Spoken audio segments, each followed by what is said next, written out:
Teacher যখন নিজেই প্রশ্নের উত্তর জানে না। বলো এই কোয়েশ্চেন অ্যান্সারটা কে পারবে? বলো এখানের মধ্যে কে পারবে? তুমি পারবে? আমি তো নিজেই পারবো না এই অ্যান্সারটা। তুমি পারবে? না। পারবে না কেন?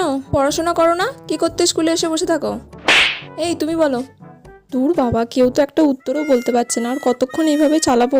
বেলটাও পড়ছে না যে ক্লাস থেকে বেরিয়ে যাব, ভালো লাগে না। বলো। এই তোমরা সবাই প্রাইভেট কার কাছে পড়তে যাও? ম্যাম আপনার কাছেই।